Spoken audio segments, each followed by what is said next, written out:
Moussa, on sait quand même qu'au Cameroun, par le passé, il y avait, même si ce n'était pas officiel, il y avait ce qu'on appelait carte nationale d'identité express. Il fallait débourser environ 25 000 francs pour les avoir. Aujourd'hui, si on a rendu la mesure officielle en déboursant 15 500 francs, est-ce que ce n'est pas bénéfique pour les Camerounais?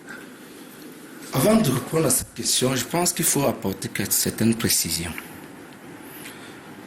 Valère parlait tout à l'heure de la carte nationale d'identité, du coût de la vie, où les gens n'arrivent pas à manger, à se nourrir.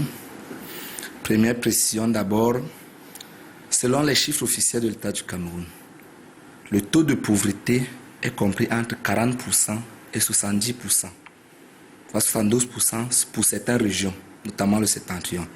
Donc sur 100 personnes que vous voyez passer la route, 70% n'arrivent pas à avoir 800 francs par jour pour se nourrir.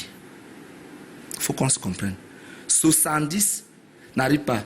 Et si vous pensez que c'est de la blague, quand vous voyez une mère qui vend le foléré pour vivre, ou qui vend la cigarette et la cola au bord de la route, ou les bananes, elle peut avoir le bénéfice de combien par jour?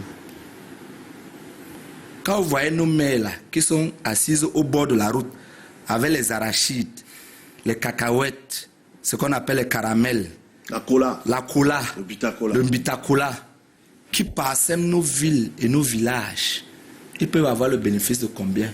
Je vous rappelle que généralement, le capital de départ, c'est parfois 5 000 ou 10 000 pour les autres, ce qui est seulement pour le timbre. Ça, c'est la première chose. La deuxième chose qu'il faut savoir, c'est que la carte nationale d'identité au Cameroun est obligatoire. Le défaut de carte nationale d'identité, c'est de 3 mois à 1 an de prison, de 50 000 à 100 000 francs d'amende. Double peine pour quelqu'un qui souffre. Donc désormais, on vous oblige à payer et on sait qu'on va poster les gars là dehors. Dès qu'on va vous sortir du bus, vous risquez la prison, vous allez être obligé de corrompre comme on a subi avec les récépissés pendant des années.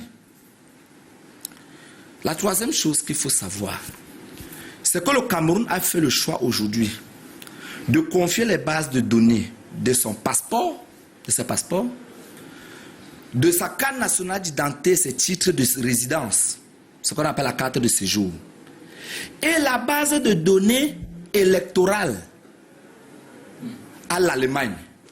Parce que ce que vous ne savez pas, c'est que les cartes d'électeurs que vous avez sont fabriquées par l'Allemagne, par une société allemande. Et à l'époque, on s'était déjà plaint en disant que les Camerounais ont l'expertise pour fabriquer une carte d'électeur. On a balayé de la main, on est allé chercher une entreprise allemande. Donc vous avez un pays qui a décidé de concentrer entre les mains d'une puissance étrangère la base de données de ses titres d'identité, de ses titres de voyage, de ses titres de séjour et de sa base de données électorale. Donc aujourd'hui, c'est le petit ambassadeur d'Allemagne au Cameroun qui connaît exactement quels sont le nombre d'électeurs. Est-ce que Njoa Moussa est inscrit? Est-ce qu'il n'est pas inscrit? Il a été inscrit quel jour? Est-ce que Njoa Moussa, la carte nationale d'identité, est-ce qu'il a changé de données? Les bases de données sont aujourd'hui l'outil économique et stratégique la plus importante.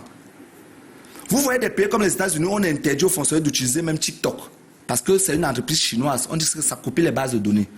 Aucun responsable chinois n'utilise Apple. Vous le savez? Parce que quand on crée le compte iTunes, tout ce que vous mettez dans votre téléphone se retrouve quelque part. Comme aucun responsable européen n'utilise Huawei. Occidental, s'entend. Mais nous, on a choisi, et ça revient au fait ce que je dis, nous l'élite, globalement. L'élite publique d'abord. Dans toute la haute administration, vous avez des agents étrangers qui travaillent pour l'étranger. Vous finissez une réunion hautement secrète à la présidence. 15 minutes plus tard, celui contre qui vous avez fait la réunion a tout le rapport de la réunion. Ils connaissent les sentiments, les impressions du président de la République, minute by minute. Vous avez dans l'élite intellectuelle, universitaire et consorts, nous tous qui cautionnons cela. Nous avons dans l'élite de la société civile, les ONG et consorts, le barreau et tout ça. Et nous avons maintenant dans l'élite médiatique la complicité pour vendre le Cameroun à l'étranger s'établit dans les médias. Et je le dis. Les journalistes sont les premiers employés du commerce. Pourquoi quand il y a les problèmes ailleurs, en France, quand la France a la guerre contre la Russie, pourquoi on suspend les Russia Today?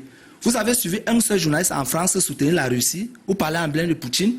Mais au Cameroun, on va organiser les plateaux pour justifier qu'aux gentils nous fassent la carte nationale d'identité. Dans tous les pays au monde, quelque chose comme la carte nationale d'identité, les titres de séjour, etc., devrait faire l'objet d'un large débat, comme disait le professeur Conchou dans les années 90. Mais on a fait ça sous le boisseau.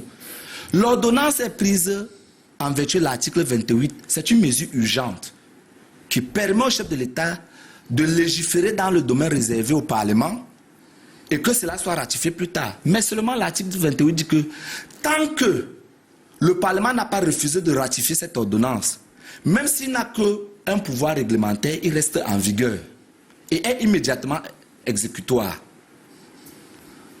L'autre chose qu'il faut dire aux Camerounais très rapidement, c'est le flou total qu'il y a autour de ces contrats. Nous supputons l'affaire 48 heures, machin truc. Il a parlé tout à l'heure des rétributions, de tout, mais... Des retours commission. Des retours commission. Mais le problème, c'est qu'au Cameroun, personne ne connaît souvent le cahier de charges des opérateurs étrangers qu'on nous amène. Mais c'est un contrat. Non, j'ai dit que quand même dans le contrat, s'il vous plaît. Vous travaillez quelque part, personne ne connaît. Non, ce n'est pas ça. Je vous dis, les contrats publics qui lient des entités publiques avec des entités privées sont des contrats publics. C'est pour ça qu'on parle de partenariat public-privé. Et ce sont des contrats qui doivent être consultés par tout citoyen. Ce n'est pas le contrat qui lie Boubangomna au groupe Canal 2. Non. C'est un contrat qui travaille sur un domaine public. Qui est différent du une contrat affaire publique. Personnelle. Voilà. Il faut le dire aux Camerounais. C'est pour cela que cela doit faire l'objet d'un large débat public. Si vous allez aujourd'hui, vous tapez même sur Internet, vous demandez contrat de concession, autoroute de France. Vous avez tout le contrat. On vous dit, voilà les engagements de l'autoroute de France, voilà les échéances. Ils doivent faire 5 km de route par an, etc. Il y a ce flou-là total. L'autre chose la plus importante, M. Bouba. On termine par là. C'est que quand vous prenez la question de la carte nationale d'identité, vous voyez les coûts, vous voyez la souveraineté, vous voyez la souffrance des Camerounais. Pour moi, il y a un problème beaucoup plus qui me choque davantage dans cette affaire.